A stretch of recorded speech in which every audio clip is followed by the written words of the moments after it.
الحمدللہ رب العالمین والصلاة والسلام علی خاتم النبیین اما بعد فاعوذ باللہ من الشیطان الرجیم بسم اللہ الرحمن الرحیم الصلاة والسلام علیکہ یا رسول اللہ وعلی آلک واصحابک یا حبیب اللہ الصلاة والسلام علیکہ یا نبی اللہ وعلی آلک واصحابک یا نور اللہ۔ پیارے اسلامی بھائیوں اور مدنی چینل کے ناظرین، سلسلہ ہے قربانیوں کی داستان۔ سبحان اللہ، تاریخ انسان پر نظر دوڑائیں۔ اس دنیا کی تاریخ پر اگر نظر دوڑاتے ہیں، حضرت آدم علیہ السلام سے لے کر جناب رسول اللہ صلی اللہ تعالیٰ علیہ وسلم کی ذات اقدس پر جب ہم غور کرتے ہیں، ان کی سیرت کو پڑھتے ہیں، تو انبیاء کرام کی سیرت میں بہت ساری قربانیاں ہیں، بڑی آزمائشیں ہیں اور ان پر بڑے بڑے صبر کیے گئے ہیں۔ اللہ اکبر، یہ وہ ہستیاں ہیں جو منتخب ہستیاں ہیں، جو اس کائنات کی سب سے بہترین ہستیاں ہیں، مگر کتنی قربانیاں ہیں، کتنی آزمائشیں ہیں جن پر انہوں نے صبر کیا ہے۔ سنیں تو عقل حیران ہو جاتی ہے۔ اور اس کے بعد آگے چلیں، سلسلہ ختم نہیں ہوتا،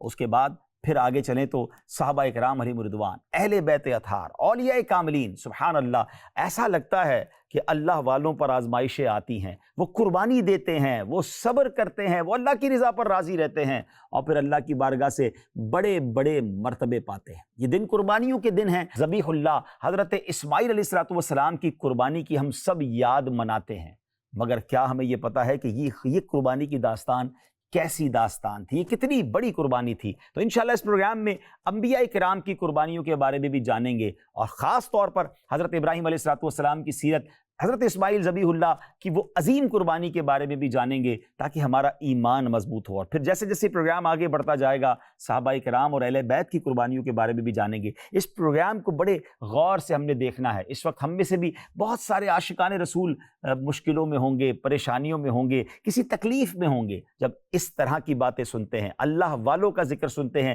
ان کے صبر کے بارے میں جانتے ہیں، تو صبر کرنا کچھ آسان ہو جاتا ہے، ہمت کچھ بڑھ جاتی ہے۔ اور یاد رکھیے، اگر آپ دین کی خدمت کر رہے ہیں، اللہ رسول کی بات کو لوگوں تک پہنچا رہے ہیں، تو پھر جناب اس راہ میں تو اور پریشانیاں اور رکاوٹیں آ سکتی ہیں، ہمت نہیں ہارنی ہے۔ آئیے چلتے ہیں اللہ کے پسندیدہ بندوں کا ذکر کرنے کے لیے، انبیاء کرام کی باتیں کرنے کے لیے، ان کی قربانیوں کی داستان کو سننے کے لیے۔ لیکن اس سے پہلے آئیے درود پاک کی فضیلت پر مشتمل ایک بڑی کمال کی روایت سنتے ہیں۔ حضرت سیدنا عبداللہ بن عمرو بن عاص رضی اللہ تعالی عنہما کا فرمان عالی شان ہے، من صلی علی النبی صلی اللہ تعالی علیہ وسلم واحدتاً، جو شخص نبی پاک علیہ السلام پر ایک بار درود پاک پڑھے گا، اس پر اللہ تعالیٰ اور اس کے فرشتے 70 مرتبہ رحمت بھیجیں گے۔ ایک درود پاک پر فرشتے 70 بار رحمتیں بھیجیں، تو پھر ہمیں کتنے درود پاک پڑھنے چاہیے؟ اگر آپ چاہتے ہیں کہ ہم پر رحمتوں کی برسات برستی رہے، تو درود پاک کی کثرت کیا کریں۔ آئیے مل کر محبت کے ساتھ بآواز بلند درود پاک پڑھ لیں۔ صلو علی الحبیب صلی اللہ تعالی علی محمد صلی اللہ علیہ وسلم۔ بارگاہ انبیاء میں آنے والی جو آزمائشیں ہیں، اس کی حکمت کیا ہے؟ کیونکہ انبیاء سے بڑھ کر تو کائنات میں کوئی افضل نہیں ہے۔ اس کائنات میں سب سے افضل ہستیاں انبیاء کرام ہیں، اور سبحان اللہ، ان انبیاء کرام میں سب سے افضل ہمارے آقا، اللہ کے آخری نبی جناب رسول اللہ صلی اللہ علیہ وسلم کی ذات والا تبار ہے۔ آزمائشیں تو ان کی بارگاہ میں بھی گویا انہوں نے حاضری دی ہے۔ تو یہ آزمائشیں کیوں آئی ہیں؟ آئیے اس کے بارے میں جانتے ہیں۔ علماء کرام بارگاہ انبیاء میں حاضر ہونے والی آزمائشوں کی حکمتیں بیان کرتے ہوئے فرماتے ہیں، انبیاء کرام علیہ السلام کو عام لوگوں کی نسبت زیادہ ثواب ملتا ہے۔ انبیاء کرام علیہ السلام کامل و اکمل فضائل والے ہیں۔ انبیاء کرام علیہ السلام کی خدمت میں آزمائشیں حاضر ہوتی ہیں، تاکہ لوگ انبیاء کرام علیہ السلام کا صبر اور ان پر اللہ پاک کی رضا کے لیے راضی رہنا دیکھیں اور سیکھیں، ان کی پیروی کریں۔ انبیاء کرام علیہ السلام عام انسانوں جیسے نہیں ہوتے، ان کے فضائل بہت بلند ہوتے ہیں، انہیں معجزات عطا کیے جاتے ہیں، اور پھر ان پر آزمائشیں بھی بھیجی جاتی ہیں تاکہ لوگ انہیں خدا نہ سمجھ بیٹھیں۔ سبحان اللہ۔ لیکن یاد رکھیے، خدائے بزرگ و برتر جس طرح اپنے بندوں پر بے شمار نعمتیں نچھاور کر کے احسان عظیم فرماتا ہے، وہیں رب عز و جل جو ہے کبھی کبھی انہیں مصائب و آلام میں ڈال کر کامیابی کی صورت میں بلندی درجات کے علاوہ بے شمار دنیاوی و اخروی انعامات بھی عطا فرماتا ہے۔ ایسے خوش نصیبوں کو جو سب سے بڑا انعام ملتا ہے نا، اس کے بارے میں قرآن مجید فرقان حمید میں کیا شاندار اعلان ہے، ان اللہ مع الصابرین، بے شک اللہ صابروں کے ساتھ ہے۔ سبحان اللہ، ذات باری تعالیٰ کا قرب وہ عظیم نعمت ہے میرے پیارے اسلامی بھائیوں، جس کے حصول کے لیے انبیاء کرام علیہ السلام نے ایسی تکالیف پر صبر کیا جن کے تصور سے ہی لرزہ طاری ہو جاتا ہے۔ ذرا غور کیجئے نا، اللہ جس کے ساتھ ہو جائے اس سے بڑی نعمت کیا ہے؟ کاش یہ بات مجھے اور آپ کو سمجھ آ جائے کہ اگر صبر کریں گے تو پھر اللہ کی رحمت ساتھ ہو جائے گی نا، پھر انشاءاللہ مشکلیں مشکل نہیں لگیں گی۔ کاش یہ بات سمجھ آ جائے۔ بلکہ اس طرح کی روایتیں بھی ملتی ہیں کہ بارگاہ الہی عز و جل میں کچھ لوگوں کا ایک مقام لکھا ہوتا ہے۔ ہم پر جب مشکل آتی ہے نا تو ذرا غور سے سنیے گا، بندہ اس مقام پر اپنی نمازوں، اپنی عبادتوں کے ذریعے نہیں پہنچ رہا ہوتا، وہ اتنی عبادت نہیں کر پا رہا ہوتا، تو پھر روایتوں میں آئے کہ اللہ پاک اس بندے پر آزمائش بھیجتا ہے، وہ صبر کر کے وہ مقام حاصل کر لیتا ہے۔ یعنی دوسرے لفظوں میں یہ ہوا کہ جب آزمائشیں آتی ہیں تو وہ ہمارے درجات کو بلند کرنے آتی ہیں، مگر آج کل ہم بے صبری کا مظاہرہ کر کے، اس پر صبر نہ کر کے، وہ جو عظیم نعمت ملنے والی ہوتی ہے ہم اس کو ضائع کر دیتے ہیں۔ انبیاء کرام علیہ السلام کو اللہ کا زیادہ قرب چاہیے تھا، سبحان اللہ، ان کو اللہ کے قرب سے بڑی محبت ہوتی ہے تو وہ صبر کرتے ہیں اور ان کے درجے اور بلند ہوتے چلے جاتے ہیں۔ یاد رکھیے میرے پیارے اسلامی بھائیوں، اللہ تعالیٰ اپنے بندوں کو کبھی مرض سے، کبھی جان و مال کی کمی سے، کبھی دشمن کے ڈر اور خوف سے، کبھی کسی نقصان سے، کبھی آفات و بلیات سے، کبھی نت نئے فتنوں سے آزماتا ہے۔ اور جب بندہ راہ تبلیغ میں ہو، دین کی خدمت کرنے والا ہو، یہ تو وہ راستہ ہے جس میں قدم قدم پر آزمائشیں آتی ہیں۔ اسی سے فرما بردار اور نافرمان، محبت میں سچے اور محبت کے صرف دعوے کرنے والوں کا فرق بھی واضح ہو جاتا ہے۔ کچھ لوگ زبانی دعوے تو کرتے ہیں ناظرین، مگر آزمائش آنے پر پتہ چلتا ہے کہ کون کتنے صبر والا ہے اور اللہ کی رضا پر کتنا راضی رہنے والا ہے۔ بہرحال میرے پیارے اسلامی بھائیوں، چلتے ہیں ہمارے جد امجد، جی ہاں، جن کی ہم سب اولاد ہیں، حضرت آدم علیہ نبینا علیہ السلام۔ اللہ اکبر، آپ پر کیسی کیسی آزمائشیں آئیں۔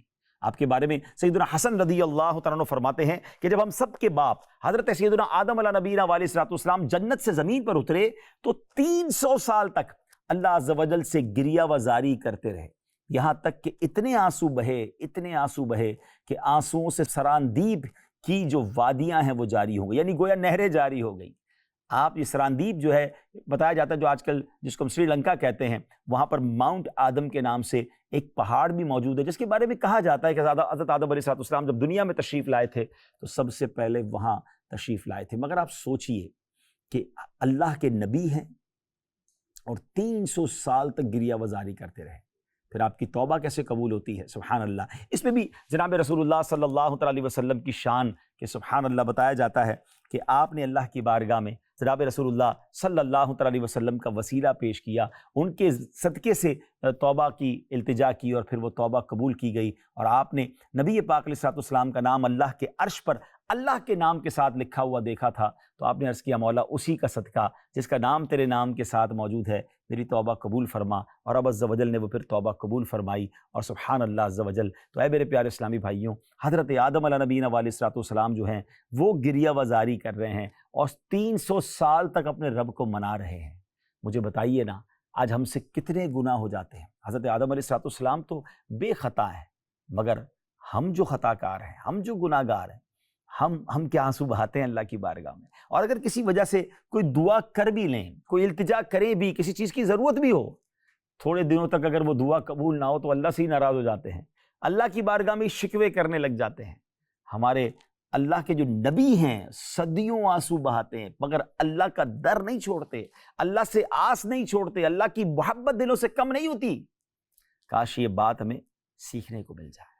حضرت نوح علیہ السلام کی طرف چلیں، سبحان اللہ، آپ کی عمر مبارک بتایا جاتا ہے 1000 سال یا اس سے زائد تھی، آپ نے 950 سال تک اپنی قوم کو اللہ کا پیغام پہنچایا، مگر ان کی بدنصیب قوم ایمان نہیں لائی، بلکہ طرح طرح سے آپ کی تحقیر و تذلیل کرتی رہی، قسم قسم کی اذیتیں دی گئیں، آپ کو تکلیفیں دی گئیں، بلکہ اتنا مارتے تھے، اللہ اکبر، حضرت نوح علیہ السلام کو اتنا زد و کوب کرتے تھے کہ بعض اوقات وہ یہ خیال کرتے تھے کہ جب آپ بے ہوش ہو جاتے تھے نا کہ آپ دنیا سے پردہ فرما چکے ہیں، وہ آپ کو اس لیے چھوڑ دیتے تھے، مگر پھر آپ ہوش میں آ کر اپنے مکان سے نکلتے اور اللہ کی طرف بلاتے، تبلیغ دین کرتے، کئی بار وہ آپ کا گلا گھونٹتے، اتنا گلا دباتے کہ آپ بے ہوش ہو جاتے دم گھٹنے کی وجہ سے، مگر ان تکلیفوں کی اور ان مصیبتوں کے بعد بھی آپ دعا کیا کرتے کہ اے میرے پروردگار میری قوم کو بخش دے اور ہدایت عطا فرما، کیونکہ یہ مجھے نہیں جانتے ہیں۔ اور قوم کا حال یہ تھا کہ قوم کا ہر بوڑھا باپ اپنے بچے کو یہ وصیت کرتا تھا کہ نوح علیہ الصلوۃ والسلام معاذ اللہ پاگل ہیں، اس لیے کوئی ان کی باتوں کو نہ سنے، ان کی باتوں پر دھیان نہ دے۔ وہ بوڑھا مرتے مرتے ہی اگلی نسل کو بتا کے جاتا تھا، کیونکہ آپ کی عمر مبارک زیادہ تھی، مگر صرف 80 لوگ ایمان لائے۔ 950 سال کی تبلیغ ہے اور 80 لوگ آپ پر ایمان لائے۔ ناظرین، کیا کمال کی قربانی ہے، کیا کمال کی سیرت ہے۔ آج ہم میں سے کوئی نیکی کے کام کے لیے گھر سے نکلے اور کوئی ساتھ نہ دے تو بندہ کہتا ہے میں نے نہیں کرنی نیکی، میں اب اچھا کام نہیں کروں گا، بھائی کوئی ساتھ تو دیتا نہیں ہے۔ کوئی دل توڑ دے تو نیکی کا کام ہی چھوڑ دیتے ہیں۔ کیا ہم اللہ کی رضا کے لیے نیکی کا کام کر رہے ہیں یا لوگوں سے شاباش لینے کے لیے کر رہے ہیں؟ 950 سال اللہ کے نبی اللہ کی طرف بلا رہے ہیں، مگر لوگ نہیں سن رہے، نہیں مان رہے، مار رہے ہیں۔ کیا ہمیں کوئی مارتا ہے؟ کیا ہمیں اس طرح کوئی اتنا مارتا ہے کہ ہم بے ہوش ہو کر گر جائیں اور لوگ سمجھے کہ مر گئے؟ نہیں، مگر آپ کی ہمت، آپ کے پائے استقلال میں کمی نہیں ہوتی، لغزش واقع نہیں ہوتی ہے، مگر ہم میں سے بہت سارے لوگ نیکی کے کام چھوڑ دیتے۔ اچھا، عجیب بات بتاؤں ناظرین، کبھی ایسا نہیں ہوتا کہ ہم اپنا کاروبار کریں، اپنی روزی روٹی کے لیے جائیں، جاب کے لیے جائیں، اور اگر کوئی ہمارا دل توڑ دے تو ہم کہیں یار اب میں کل سے جاب پہ نہیں جاؤں گا، کل سے اپنی دکان پہ نہیں جاؤں گا۔ ہم کہیں گے نہیں یار نہیں جاؤں گا تو کاروبار اور روزی کا کیا ہوگا؟ یعنی کمال کی بات یہ کہ دل ٹوٹتا ہے یا دل چھوٹا ہوتا ہے یا کام چھوڑتے تو دین کا کام چھوڑ دیتے ہیں۔ اپنی دنیا کے کام نارملی لوگ خراب نہیں کرتے، تو اس کا مطلب تو یہ ہوا کہ یہاں شیطان یہ چاہتا ہے کہ ہم اللہ کے راستے سے ہٹ جائیں، ہم دین کے راستے سے ہٹ جائیں۔ بہت سارے لوگ اپنے محلے میں، اپنے علاقے میں کوئی اچھا کام شروع کرتے ہیں، مگر جب کوئی حوصلہ نہیں بڑھاتا تو کام چھوڑ دیتے ہیں۔ اللہ والوں کی ان قربانیوں سے درس لیجئے کہ راہ خدا میں قربانی دینی پڑتی ہے، مشکلیں آتی ہیں، صبر کرنا پڑتا ہے، اور پھر اللہ پاک ایک ایسی کامیابی دیتا ہے کہ عقلیں حیران ہو جاتی ہیں۔ آئیے چلتے ہیں ایک اور عظیم شخصیت، اسلامی تاریخ کا سنہرا نام، حضرت سیدنا ایوب علیہ نبینا علیہ الصلوۃ والسلام۔ یہ اللہ کے ایسے نبی ہیں ناظرین کہ جب بھی ان کا نام لیا جاتا ہے تو صبر ان کے ساتھ، ان کے نام کے ساتھ اٹیچ ہو جاتے ہیں، یعنی صبر ایوب ایک ضرب المثل بن گیا ہے، ایک ایگزامپل بن گئی ہے۔ سوچئے کیسا صبر تھا کہ آج مثالیں دی جاتی ہیں کہ حضرت ایوب علیہ الصلوۃ والسلام کا صبر، اللہ اکبر، ایک عجیب داستان ہے، ایک عجیب آزمائش ہے، اور ایسی آزمائش ہے کہ سنے تو رونگٹے کھڑے ہو جاتے ہیں کہ ایسا بھی کسی کے ساتھ ہو سکتا ہے۔ مگر کمال یہ ہے کہ زبان پر شکوہ نہیں ہے، کمپلین نہیں ہے، اللہ کی رضا پر راضی ہے۔ حضرت ایوب علیہ السلام کے ساتھ کیا ہوا؟ اللہ پاک نے آپ کو ہر طرح کی نعمت سے نوازا تھا، آپ خوبصورت بھی تھے، آپ کے پاس مال و دولت بھی تھا، اولاد بھی بہت تھی، مویشی بھی تھے، کھیت بھی تھے، باغات بھی تھے، یعنی ویل آف بھی تھے، ویل سیٹ بھی تھے، فیملی بھی زبردست، گڈ لکنگ بھی تھے، سبحان اللہ، سب کچھ تھا جو آج دنیا میں لوگ ڈیزائر کرتے ہیں، جو سوچتے ہیں۔ مگر پھر ہوا کیا؟ اللہ تعالیٰ نے جب آپ کی آزمائش کا فیصلہ فرمایا نا، تو آپ کا مکان گر گیا اور آپ کی ساری اولاد، آپ کے جتنے بچے تھے نا، وہ اس میں دب کر سارے کے سارے مر گئے، سب کا انتقال ہو گیا۔ اس کے بعد تمام جانور، سینکڑوں اونٹ، ہزارہ بکریاں جس میں تھیں، وہ بھی سب کے سب مر گئے، تمام کھیتیاں اور باغ بھی برباد ہو گئے، یعنی اب آپ کے پاس کچھ بھی باقی نہ بچا، سارا مال بھی چلا گیا، ساری اولاد بھی چلی گئی، اللہ اکبر۔ مگر جب آپ کو اطلاع ملتی کہ بچوں کا انتقال ہو گیا ہے، آپ اللہ کا شکر بجا لاتے اور کہتے ہیں اللہ ہی کا مال تھا، اللہ نے لے لیا۔ کسی نے آ کر بتایا اب آپ کے سارے جانور بھی مر گئے ہیں، آپ نے کہا اللہ ہی کا تھا، اللہ نے واپس لے لیا، یا اللہ تیرا شکر۔ آپ کے باغات اور کھیتوں میں آگ لگ گئی، وہ ختم ہو گئے، اللہ تیرا شکر۔ آپ کی زبان پر شکر ہوتا تھا اور آپ کہتے تھے یا اللہ تیرا ہی تھا، تو نے واپس لے لیا، اللہ اکبر۔ اب آپ کی صرف باڈی، یعنی آپ کا جسم باقی ہے، آپ کی صحت مند باڈی باقی ہے، باقی سب کچھ ختم ہو گیا ہے۔ اب اس جسم میں بھی آزمائش، اب آپ پر بیماری طاری ہوتی ہے، اور ایسی بیماری ہوتی ہے بڑے بڑے آبلے پڑ جاتے ہیں آپ کی باڈی پر، سارے خاندان والے، سارے رشتہ دار سب چھوڑ جاتے ہیں، صرف آپ کی ایک زوجہ جو ہیں رحمت بنت افراہیم، یہ حضرت یوسف علیہ السلام کی پوتی تھی، انہوں نے بڑی آپ کی خدمت کی، سال ہا سال تک آپ کا یہ حال رہا۔ یہ ایسا نہیں کہ چند دنوں کی تکلیف تھی، جسم پر آپ کے جو زخم تھے، جو تکلیف تھی، اس پہ بڑی تکلیف ہوتی تھی آپ کو۔ یہاں بعد اللہ کچھ لوگوں نے یہ بات مشہور کر دی کہ حضرت ایوب علیہ السلام کو کوڑ کی بیماری ہو گئی تھی۔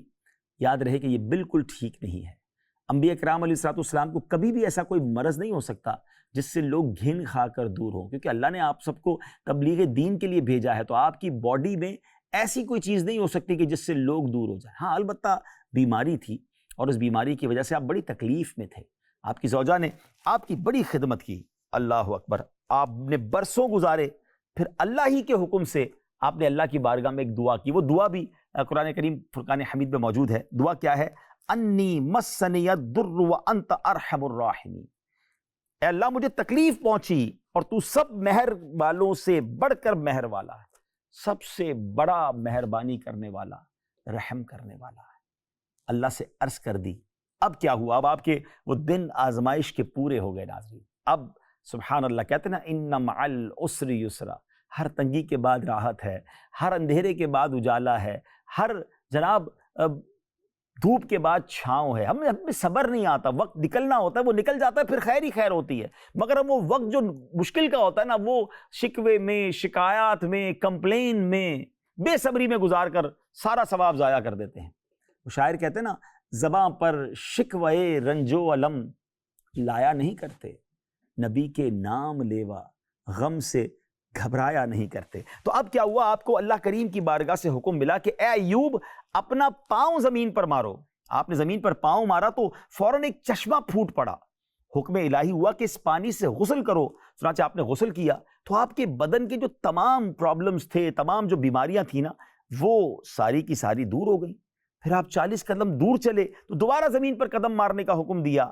آپ کے قدم مارتے ہی پھر ایک چشمہ نمودار ہو گیا جس کا پانی بے حد ٹھنڈا، بہت شیریں اور نہایت لذیذ تھا. جب آپ نے وہ پانی پیا تو سبحان اللہ آپ کا اندر کا جو سارا معاملہ تھا وہ بھی نور علی نور ہو گیا. آپ کو اعلیٰ درجے کی نورانیت حاصل ہو گئی. اور سبحان اللہ اس کے بعد کیا ہوا؟ اللہ پاک نے آپ کی تمام اولاد کو بھی دوبارہ زندہ کر دیا، آپ کی بیوی کو بھی دوبارہ جوانی بخشی، مزید اس سے کثیر اولاد بھی ان سے ہوئی. اور سبحان اللہ آپ کے تمام مال، مویشی، جانور، وہ سارا سامان بھی اللہ نے واپس عطا فرما دیا، بلکہ پہلے سے جتنا مال تھا اللہ نے اس سے بھی کہیں زیادہ خزانہ آپ کو عطا فرما دیا. سبحان اللہ. الغرض حضرت ایوب علیہ السلام امتحان میں پورے کامیاب ہوئے، اور اللہ تعالیٰ نے ان نوازشوں اور عنایتوں کے بعد قرآن مجید میں کس طرح فرمایا؟ اواب. اللہ پاک نے ایسا خطاب عطا فرمایا کہ ان کے سر مبارک پر سر بلندی کا تاج رکھ لیا. ناظرین حضرت ایوب علیہ السلام کا یہ صبر تھا. سب کچھ چلا گیا مگر زبان پر اللہ کا شکر تھا. ہمارے پاس بہت کچھ ہوتا ہے مگر زبان پر شکوہ ہوتا ہے. کسی سے پوچھیں جناب کیا حال ہے، کیا کہتے ہیں؟ بہت مشکل میں ہو، بڑی پریشانی ہے، کاروبار نہیں چل رہا ہے، صحت ٹھیک نہیں ہے، گھر میں پرابلم ہے. حالانکہ بہت کچھ اللہ نے دیا ہے، اس پر شکر ادا نہیں کریں گے. میں آپ کو ذرا سمجھاتا ہوں. ہو سکتا ہے ابھی بھی کوئی میرا بھائی یہ سوچ رہا ہو کہ یار میں بھی تو مشکل میں ہوں، مجھے کیا دیا اللہ نے. کبھی یہ مت سوچئے گا. ایسا ہی ایک شخص تھا، ایک بزرگ کے پاس گیا اور کہتا ہے حضور میرے پاس تو کچھ بھی نہیں ہے، اللہ نے مجھے کچھ نہیں دیا ہے، میں پیچھے رہ گیا، سارے لوگ آگے بڑھ گئے. بزرگ بڑے سمجھدار تھے، کہا تمہیں اللہ نے کچھ نہیں دیا ہے؟ کہتے کچھ نہیں دیا. فرمایا اچھا ایسا کرو 2 آنکھیں، ایک آنکھ دے دو اور 10 لاکھ روپے لے لو. تو کہتے ایک آنکھ کیسے دے دوں، پھر ایک آنکھ والا ہو جاؤں گا. کہا اچھا ایسا کرو 2 کان ہیں، ایک کان دے دو، 10 لاکھ روپے لے لو.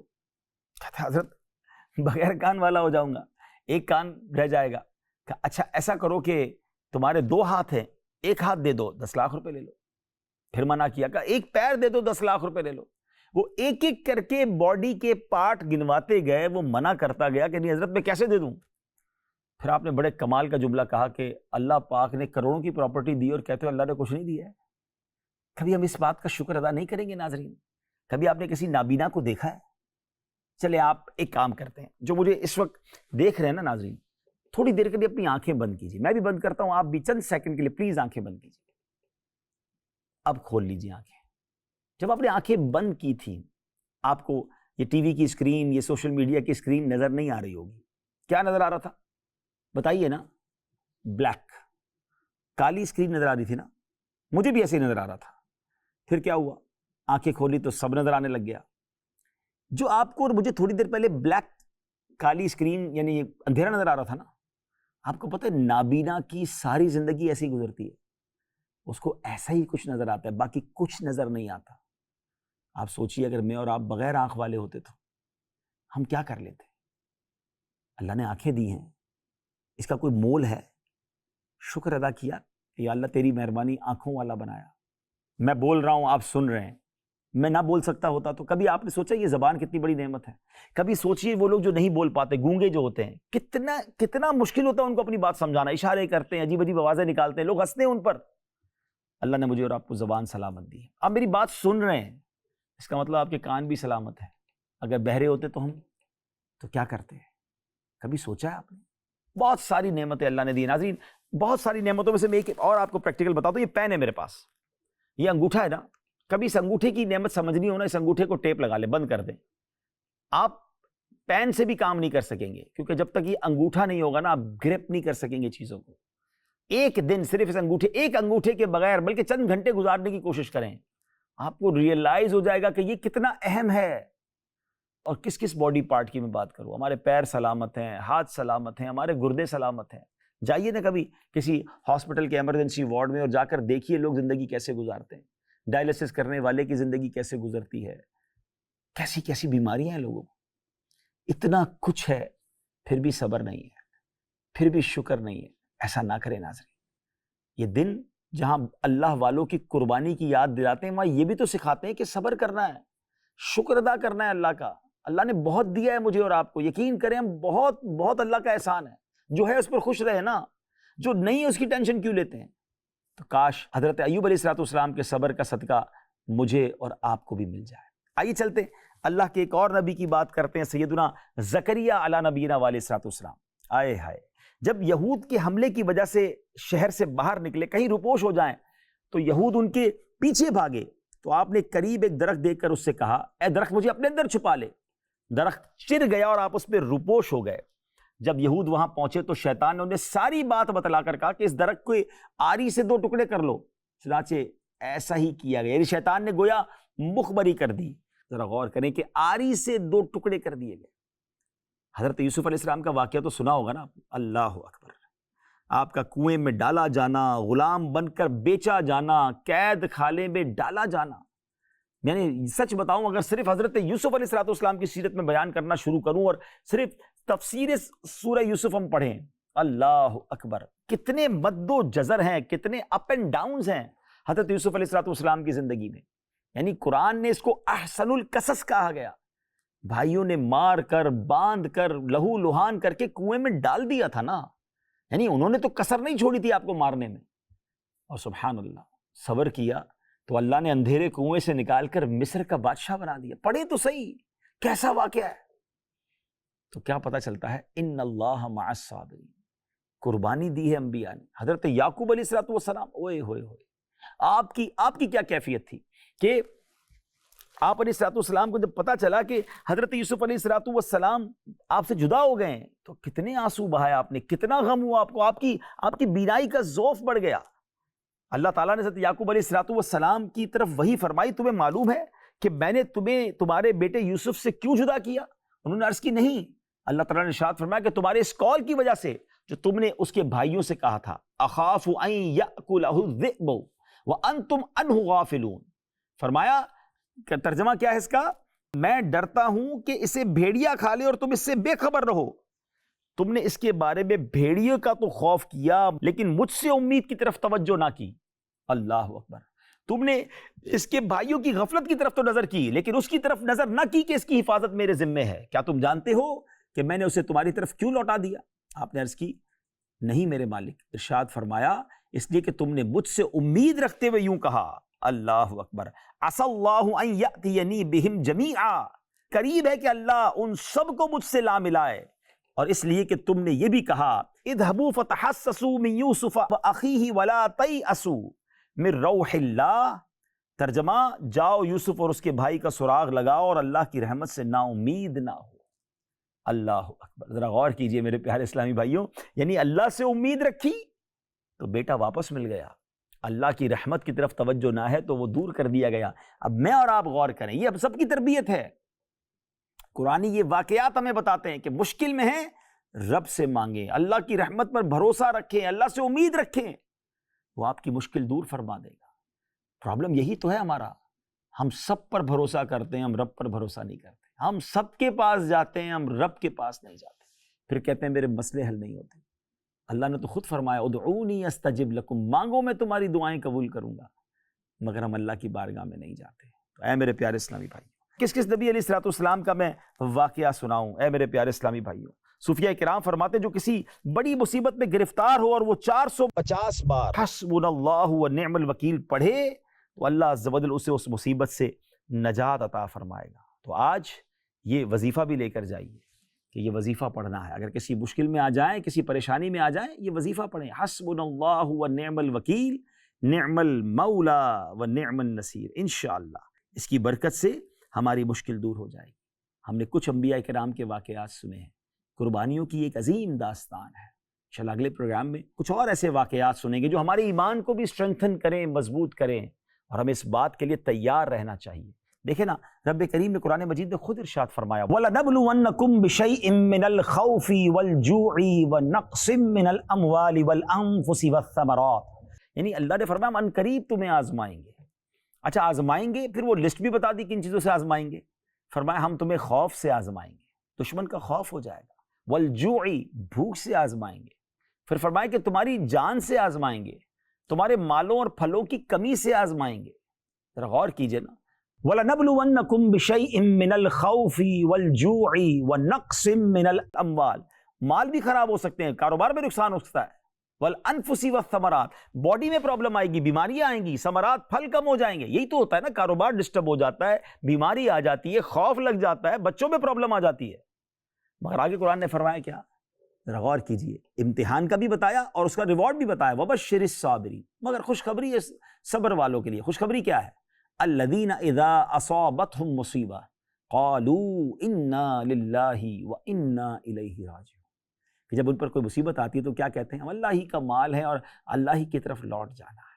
کاش یہ بات سمجھ آ جائے کہ مشکل کے بغیر زندگی نہیں گزرتی ہے، زندگی کی گاڑی مسائل کے پہیوں پر ہی چلتی ہے۔ اگر آپ اس وقت خوشحال ہیں، اگر آپ اس وقت واقعی کسی پرابلم میں نہیں ہیں، تو ایسا بہت مشکل ہے کہ زندگی میں کوئی پرابلم نہ آئے۔ بی ریڈی فار دیٹ، تیار رہیے۔ ہاں، اللہ والے تیار رہتے تھے، مشکل آ جائے تو گھبرانا نہیں ہے کہ میرا امتحان شروع ہو گیا، میں نے وبشر الصابرین کا مژدہ حاصل کرنا ہے، میں نے ان اللہ مع الصابرین کا انعام حاصل کرنا ہے۔ تو جب صبر کریں گے تو یہ سب کچھ مل جائے گا، اور پھر یہ مشکل کے بعد راحت آپ کے لیے منتظر ہوگی۔ اللہ کرے کہ اس پروگرام کی برکت سے ہم صبر کرنے والے بن جائیں، ہم قربانی دینے والے بن جائیں۔ ہمارے بزرگوں نے، ہمارے اسلاف نے تو اپنا سب کچھ لٹا دیا، ہم بھی تو کچھ اپنا وقت قربان کرنے والے بنے۔ الحمدللہ آج کے دور میں دعوت اسلامی کا ماحول ہے جو ہمیں دین متین کی پیاری پیاری باتیں بھی بتاتا ہے، اور ہمیں یہ بھی درس دیتا ہے کہ ہم اپنا کبھی مال قربان کر کے دین کی راہ میں خرچ کریں، وقت قربان کر کے اللہ رسول کی بات دنیا تک پہنچائیں۔ تو آئیے ہمارے اجتماعات میں شرکت کریں، مدنی قافلوں میں سفر کریں، دعوت اسلامی کا ساتھ دیں، تو انشاءاللہ انبیاء، صحابہ، اہل بیت اور اولیاء کے نقش قدم پر چلنے کا موقع ملتا رہے گا۔ مدنی چینل دیکھتے رہیے، اگلے پروگرام میں پھر آپ سے ملاقات ہوگی۔ اپنی دعاؤں میں یاد رکھیے گا، صلو علی الحبیب صلی اللہ تعالی علی محمد صلی اللہ علیہ وسلم۔